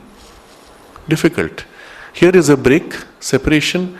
There is no separation, unity. The only way you can see is a kind of a widening, my narrowness becomes wider and wider until it merges in the one that is all. But still there's a point which is radical. I go on widening and widening and widening, and then suddenly I become one with the all. Because the one who is all is not a culmination of a widening process. It is already one, indivisible. It is not widening which includes more and more. It is undifferentiated oneness. There's always a split. So the two things do not really meet. And there has to be a radical break at some point. The break itself may involve different parts in us, experiencing, falling back, until eventually something stations there, something stations here, merges, joins, and then something is completed gradually. All that is fine, but still the transition has something radical. And so now Sri Aurobindo is pointing to what happens when we want to move towards divine nature and we want to get free of ego sense itself and ego idea. What would that lead to? Experience shows that in proportion as we deliver ourselves from the limiting mental and vital ego, not egoism, ego now, we command a wider life, a larger existence, a higher consciousness, a happier soul state, even a greater knowledge, power, and scope. Even the aim which the most mundane philosophy pursues, the fulfillment, perfection, and satisfaction of the individual, is best assured not by satisfying the same ego, but by finding freedom in a higher and larger self. There is no happiness in smallness of the being, says the scripture. It is with the large being that happiness comes. And then he discusses how the ego brings all the limitation, the whole thing, and then we'll come back and study each of the sentences. The ego is by its nature a smallness of being. It brings contraction of consciousness, and with the contraction, limitation of knowledge, disabling ignorance, confinement and diminution of power, and by that diminution, incapacity and weakness, schism of oneness, and by that schism, disharmony and failure of sympathy and love and understanding, inhibition or fragmentation of delight of being, and by that fragmentation, pain and sorrow. Now all this is the chain that follows from something which is limited. We must break out of the worlds of ego. The ego must either disappear in impersonality or fuse into a larger I. It must fuse in the cosmic I which comprehends all these smaller selves, or the transcendent of which even the cosmic self is a diminished image. What is the nature of that? He will discuss later. But right now we're just looking at the logic of why it's necessary to get free of ego if we are to realize a divine consciousness as distinct from a human consciousness. And here he says, he does not resort first to logic. First he resorts to experience, and then he brings in the aspect of logic. Experience shows that in proportion as we deliver ourselves from the limiting mental and vital ego, we command a wider life. Now this is an experience all of us have had. And first we have to rest on that experience. In fact, if you look at the normal evolution of the human being in life, we started as a child who was entirely self-obsessed in that sense. That everything in the world is valuable in terms of my interest. Even my parents provide for me. I only have to shout and scream and the food comes in my mouth. I am consoled, I am made comfortable. And so there is almost an exclusive centering on oneself. As you grow, that widens, becomes a little more loose, but in the formation of the personality, and especially the formation of the individual mind in the teenage, You see that taking an extreme form, which is almost narcissistic, self-obsessed. My life, I do what I want, even rebelling against everybody else, everything else. Until very quickly it realizes it cannot do what it wants unless it has support and collaboration from others. And so to the extent that I need to fulfill my want, I need to engage with others and take their help, and for that I must have some sympathy, some alignment, some harmony, some mutuality, etc. And depending on one's temperament, it is either planned, calculated, or it is spontaneously emotional, or whatever form it takes. And so there's a widening. But then in our experience we see that when we do something together and achieve in harmony, the collective satisfaction somehow is more complete, more multifaceted, more rich, more satisfying than I alone doing against, and I see the other put down because I win, I achieve in opposition to another. We see this in games that children play, the way we set them up in the current education. For one person to win, somebody has to lose. And so you're taught that in the act of being superior to another is your satisfaction. It's part of the programming. It's not normal to a human being. If you see children running for the fun of it, climbing mountains, climbing trees, if one child is unable to climb, the other will reach out and help him to climb. Together we enjoy this experience. But when you set the whole game so that who gets on top first gets it, you're teaching children exaggerated personal satisfaction to the detriment of another. And then we try to compensate for it in other ways. It's a perversion of the education itself. But eventually what happens when we find we have to engage with a group and we experience this group satisfaction of doing it together and we all enjoyed it together, that is so much more rich and complete. So we tend inevitably in that direction. Eventually when I reach that stage where I have done everything I could and even the impulse of desire is now faded in me, often when the vitality weakens. Now how do I find satisfaction? And I cannot do it by giving myself what I want because I already have everything I need. I don't want more. I do it by satisfying the needs of others.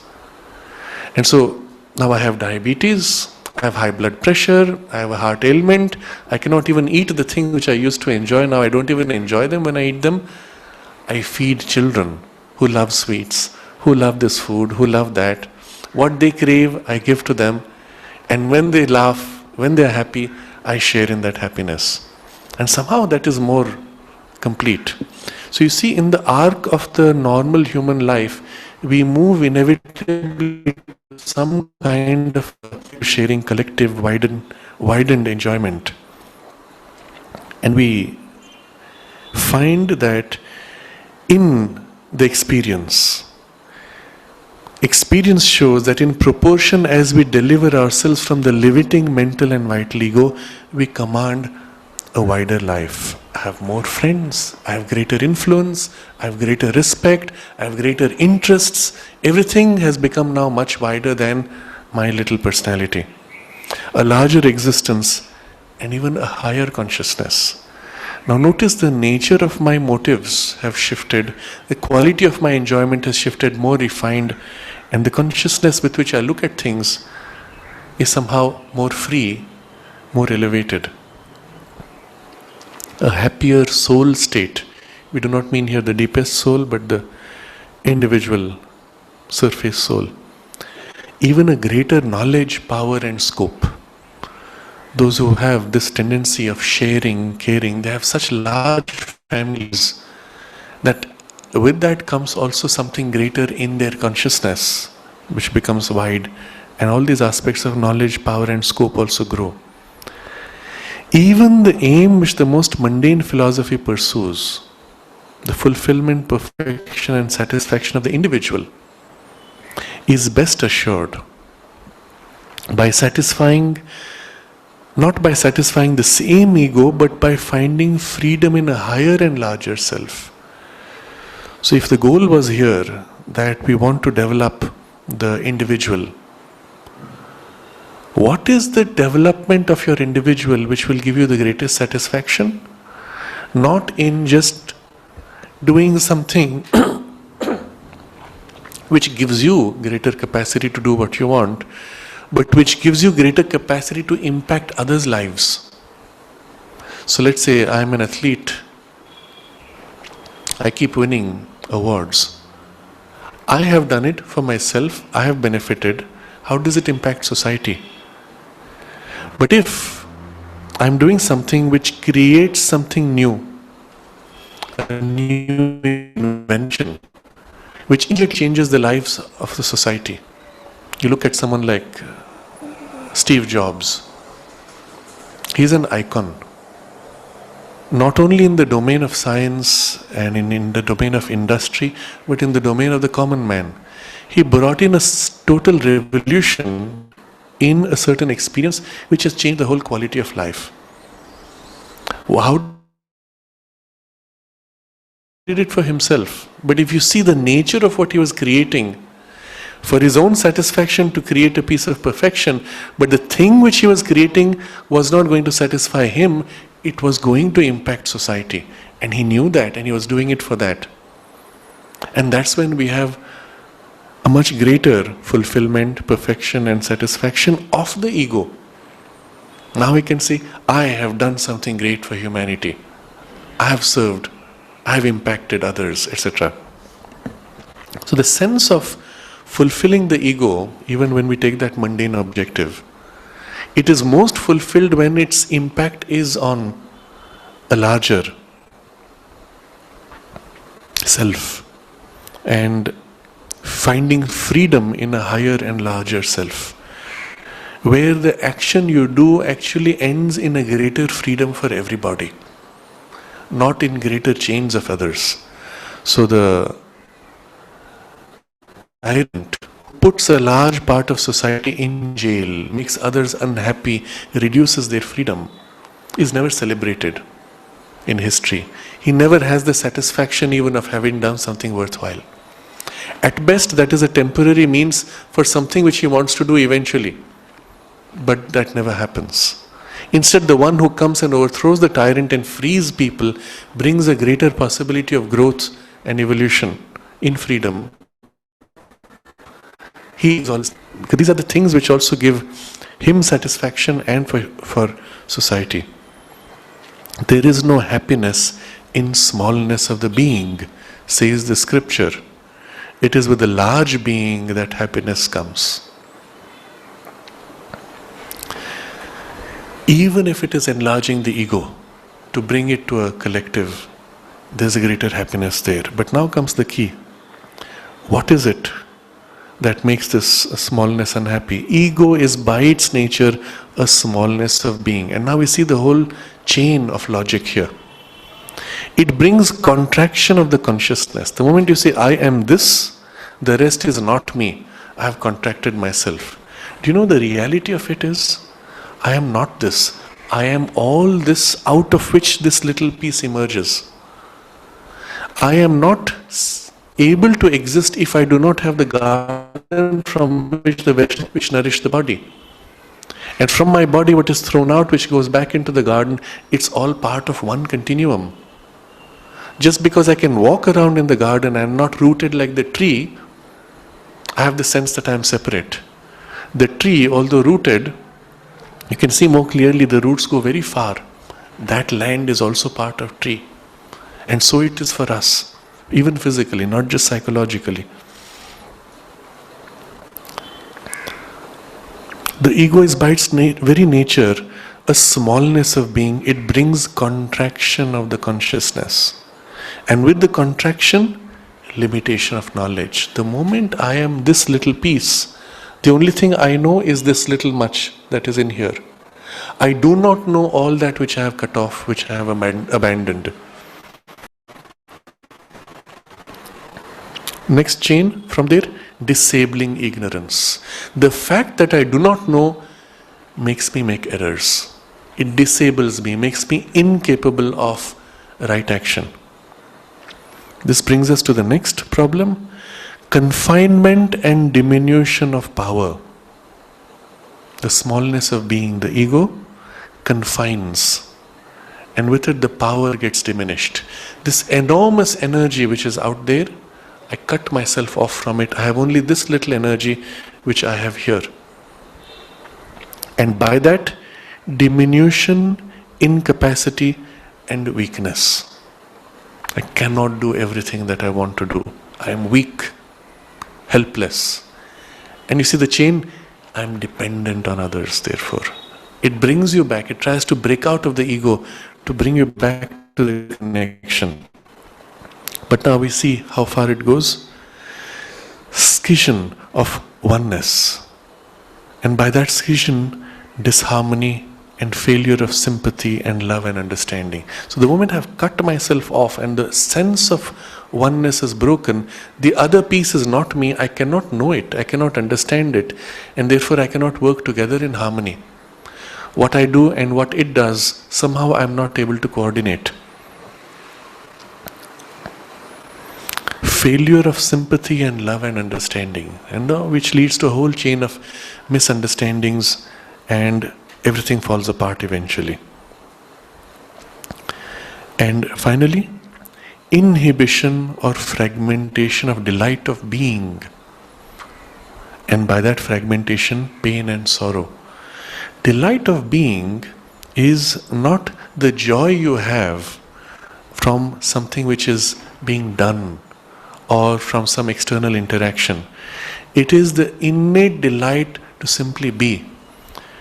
When you feel within you the delight that you exist, the delight of knowing that this universe exists, just to be alive, not so much in the life energy which enjoys and says, I feel alive when I'm excited. It is the joy which is because you are, not in the excitement of the activity. The thing which is fundamental, like a foundation, like a backdrop, in the very existence of things. Sri Aurobindo points out that this delight of being is the underlying base which supports the whole cosmos. If it was not there, nothing could exist. Because it is there and because it is an infinite foundation, in spite of the pain and suffering, which can be huge in life, individually and even collectively, in spite of all that, nobody wants to end life. When people commit suicide, it is mostly because of a state in which they are provoked from external push. Even if it is in depression, the suggestion comes. Notice, in a pure depression, you have this tendency of wallowing in enjoyment of depression. I am so depressed. I am so unhappy that I need to reach out and tell my friends, I am so depressed, just to get their pity. And I enjoy being in that depression. So there's a sense of a pervert enjoyment, but still, backdrop of things is this delight. Therefore, even in the midst of misery, something is happy simply to be and does not want to extinguish. We fight against all those distortions and perversions of life because we want to continue to be. And this is the delight of being, which is a cosmic universal backdrop supporting everything. The moment we cut ourselves off in the ego sense, there is inhibition, reduction, limitation also of this delight of being, and eventually a fragmentation. The moment you cut delight of being, it's no more being, and the delight enters now the domain of duality, of division, and by that fragmentation, pain and sorrow. What is pain? When I caress, it is pleasurable. When the skin comes in more like hard, ouch, now it starts hurting. When it's too intense, it is pain. When it is soft enough to be manageable, it is pleasurable. But if you notice, the nature of the pain is the contact with an otherness which breaks down my I-ness. When I am happy, I clap my hands. The same hand stings, hurts, but the sting is joyous. I express joy by hitting myself in so hard that it actually hurts the finger, but I don't feel it as pain. When something else hits my hand with the same force, then I feel it as pain.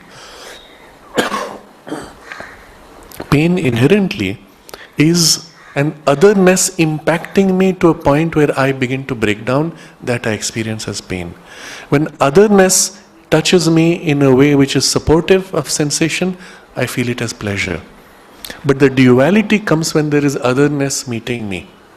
If I remove otherness and all reverts to the underlying delight of being, it is not pain or pleasure, it is delight. There is no contradiction. Pain and pleasure are like two sides of the same coin. You cannot separate them. They go together. But delight is always delight. It has no opposite. It has no contradiction. Fragmentation leads to pain. Fragmentation leads also, therefore, to sorrow. I am unhappy because something is missing. When I am one with the all, everything is in me. Everything is mine. There cannot be unhappiness. Therefore, so you see, the whole chain is so logical. Ego is by its nature a smallness of being, which brings contraction of consciousness, limitation of knowledge, disabling ignorance. Confinement, diminution of power, and with that incapacity and weakness.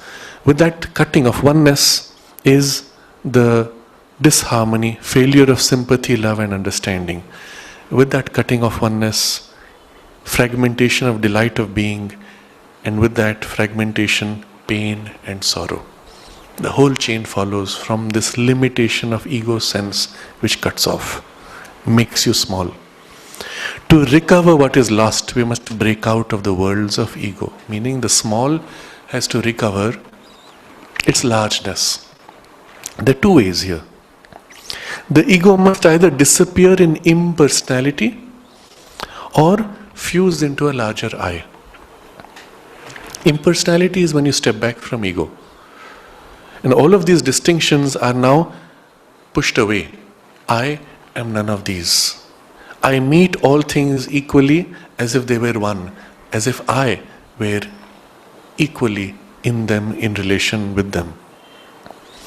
It's a stepping back. The other is I grow and merge into something which is greater than I. Often the attempt is to do that in a collective ego. But the error there is, it does give great joy, it does give great satisfaction when you join a group ego, which is why people do that. They get sucked into group identities and they feel somehow carried by the group. But after a while, you find something missing, because within you is also the impulse for individual satisfaction. Group ego suffocates. But here, the larger I is not a group ego, but a larger sense of consciousness which is more vast. You still have the sense of individuality, you still have a personality, you still have a uniqueness, but it is more inclusive, more vast. It must fuse in the wider cosmic I which comprehends all these smaller selves, or the transcendent of which even the cosmic self is a diminished image. So two levels are offered now. Cosmic I, which would, you stopped short of the cosmic I. If I made myself as big as the earth, I would still have the same issues in relations to the rest. If I made myself as big as the galaxy, I would still have the same issues in relation to the rest, eventually. They have the story of the world conqueror who, having conquered the world, starts weeping because there's nothing else left to conquer. So you have still the same problem.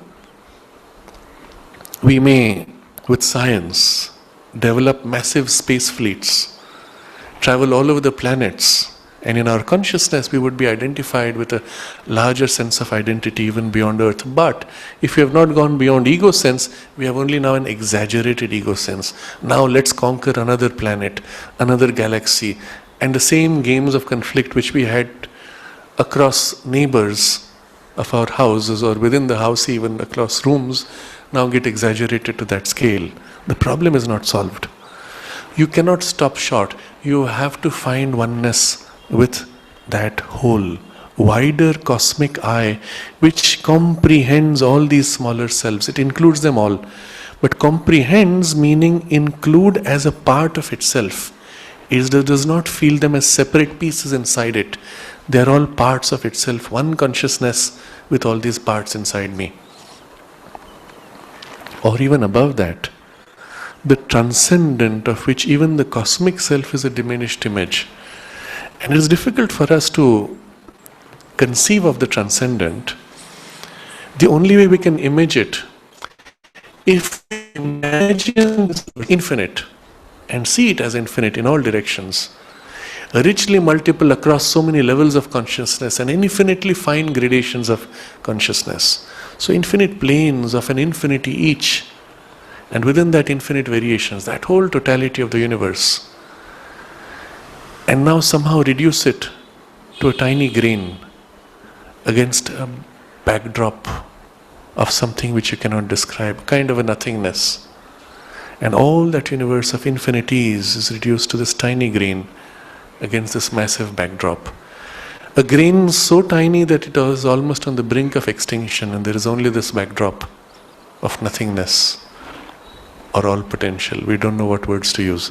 That would be the sense of the transcending consciousness. Of course, when we experience it, one has the most concrete field of it. But this is at best as best as we can go in a kind of an imaging. Or the transcendent, of which even the cosmic self is a diminished image. But there is a relationship. It is all this infinite potential of the transcendent which moves to express itself in this tiny universe. You'll call the phrase in Savitri the small result of a stupendous force. And that massive thing is there beyond, of which this huge universe, when you see from inside, is just one tiny diminished image. So one could live in that consciousness or in the cosmic self. But cosmic self is fundamentally different from the ego sense. There is no more the sense of other than I. And so with that, we recover the delight of being, pain and sorrow vanish. We discover the oneness of things, and the disharmony, failure of sympathy, love and understanding vanish, because all are myself. Even my most hated enemy is myself, and in my oneness is held in love. And the power is no more confined or diminished. The whole universe is my body. All action is taking place in the whole. The knowledge is also complete. There is not the ignorance which disables. There is not the smallness of being. There is always completeness. And in that completeness, there can be a unique expression of oneself. A unique expression of the cosmos through this one point, which is only one of all the many who are myself. But right now I identify especially with this for a purpose, or my fully me. The uniqueness of the individual still in a consciousness which is complete and cosmic. So of this he will now describe in the next paragraph, which we will keep for next time. And he makes this distinction. He says, the cosmic self is spiritual in essence and experience. It must not be confused with the collective existence, with any group soul, or with the life and body of a human society, or even of all mankind. It's not a group ego. It is fundamentally different. And that difference we will see later. So this sets us a base of understanding. First, in the rich diversity of perspectives. Ego, no ego. Within that, the individuality or non-individuality, emptiness, fullness, all those variations. The common feature for us who seek a divine life is we need to get free of the smallness and all the distortions which come with the smallness. So the step ahead, The ego must either disappear in impersonality or fuse into a larger I. And this will be the theme of the next step of the discussion.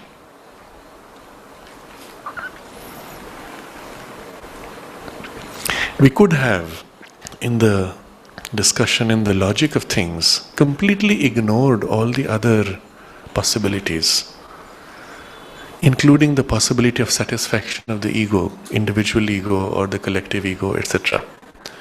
But what Sri Aurobindo will do, as he takes us to the larger picture, he will show you that even in the individual ego, there is a divine purpose being fulfilled, and that is why we are justified in thinking that the individual's egoistic attainment is the epitome of our evolution.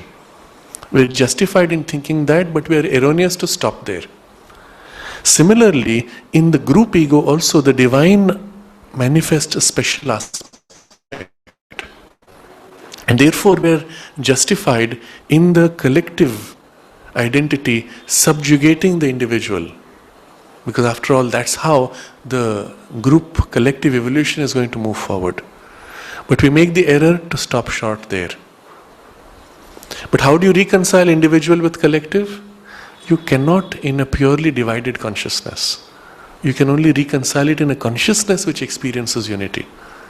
And that's why we will have to go to this understanding of what is this cosmic consciousness, in which all these distinctions merge, and they are all special facets, exaggerations of one deeper truth, which is our aim. So that's why he takes trouble to show us all these things and then bring us to this synthesis. This, all the conflicts which we have and which we see around us, they just unite in a comprehensive understanding and experience. It would have been easy to have just gone in discussion, okay, we have to get there. But we would not have understood the relationship of these things with that. And then the whole struggle of mankind and the conflicts of mankind would not have been resolved. Now, having taken all this as a base and then taking it into the unification and synthesis, we look at all the world and we say, this is a solution, this is satisfying, and it will satisfy all viewpoints. And it sees each thing in its right place. Nothing is unnecessary, all was useful. And each one is right within their limitations. And so we can align with each of them, help them to fulfill themselves, and then to go beyond their limitation, according to their current need and current evolution.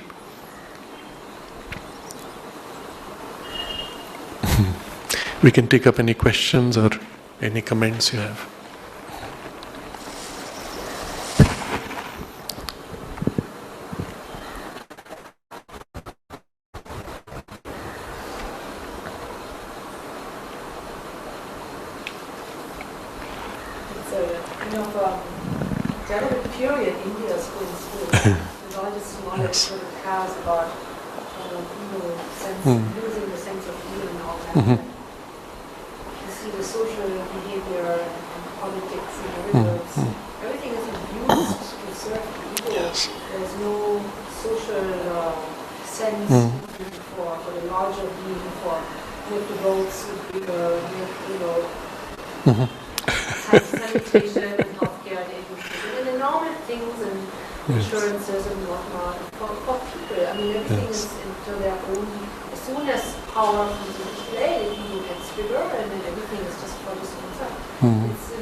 We see the complete abuse in India, and considering that in India this knowledge was so deeply held, how do we understand this contradiction? Of course, on a social level we would say, well, the collective consciousness has lost the deeper roots of the knowledge. At best we catch formulas and repeat them without a deeper understanding, without an attempt to put into practice. But you would still ask, how did a culture which this past? And Sri Aurobindo has a very interesting description of this struggle. He writes about this nearly 100 years ago, when he says that it was shown to him when he was in jail that India is passing through some kind of a national yoga. at a collective level, just as an individual passes through stages in the yoga, that certain issues come up, you develop them, and then you grow beyond them. Other things come up, you develop them, grow beyond them, and so on. There's a whole series of ascensions. There is at the level of the nation a kind of a yoga. From a condition of fall, which was the passage before, when India turned away from the life-embracing, life-transforming spirituality. From that condition, it had to be brought, even he explains this, it was intentionally brought to a condition of complete slavery. Because unless one has experienced the extreme of complete subjugation, one is not worthy of leadership. And so in the arc of the development of the civilization and the nation, enslavement was a necessary phase, and with it, of course, the loss of its soul, and then the recovery and the rediscovery, but now going through kind of national. He uses these words where he says, all the possibilities have to come up, to be experimented with, to be discarded, before it can move on to a final solution, a final resolution. So what you have to see, ideally, is a series of rapid experiments with things which fail, to move on to something higher and higher, until eventually something which transcends all these lower solutions will be the only solution left. Then we will say, now the awakening is beginning truly, on a collective level. Of course, individually one has different stories. So on a collective level, one sees all attempts, beginning with the import from the British model, the politics, the economics, the industrial, educational model. All of these are imported from the colonial phase. All of them have failed, and there are attempts to question, recast them, and so on. After having attempted to make them work, when we see they fail, then we move to something higher. And that's why Sri Aurobindo, when he was invited back to re-enter politics after he had come to Pondicherry, he writes in his letter, the politics of the current brand, he says, are too different. What he has to offer is too different from the current brand of politics. And India is not yet ready for that. And if we conceive of what that would be like, what if all of us, as a group, as a collective, and this would be for the whole world, all of us thought of what's best for human evolution? What do we need to provide for all humanity that each one can develop their highest potential? What would be our framework of governance, framework of administration, of economic development? Rather than compelling people into a rat race where they have to slave out their lives just to survive, we would provide for them what is needed for their growth, and through work also growth, according to each one's temperament. And we would completely recast the whole framework of society. It is such an attempt which was made on a small scale within very limited constraints in the formation of the Sri Aurobindo Ashram, where a framework of social framework, socio-economic framework was made, where there could be a complete exclusive focus on a spiritual development. But that being exclusively spiritual, the framework was broadened and placed in what Mother began with as Auroville, where now a multi-dimensional human development on spiritual foundations has to be created. And so always her principle that do not repeat what others are doing, find a better way, find the ways necessary for tomorrow, and so on. So I will say, and she even made this comment, Auroville was only possible in India. And we understand why. Because here that spiritual foundation is there underlying the culture, even if not overt, and the culture is supportive of such an idea. So the ideal that Auroville represents is not opposed, but is supported, even if not actively helped, but at least supported as an idea, as an ideal. And then what happens is left to those who join Auroville, and the systems and structures which we have to create, and they are not preformed.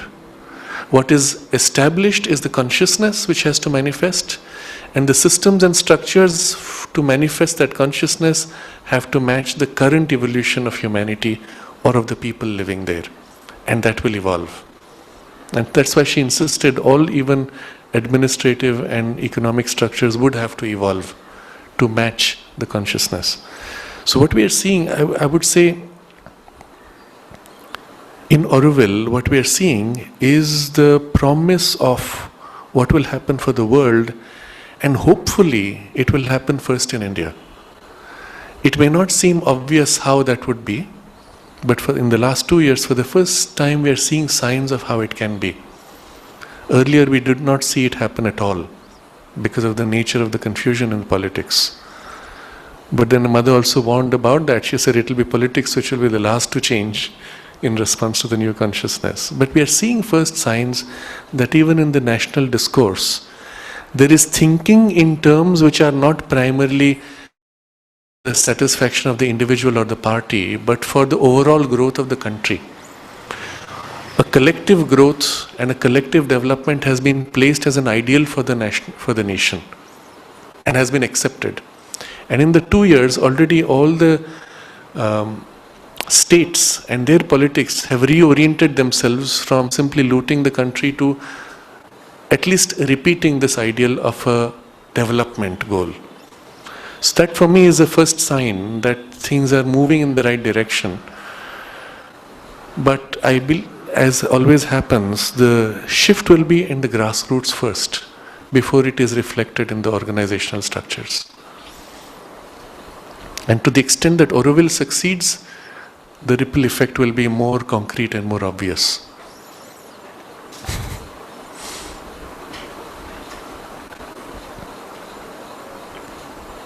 That's the work before us. To make it succeed with our own individual development. We'll continue this next Friday.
It's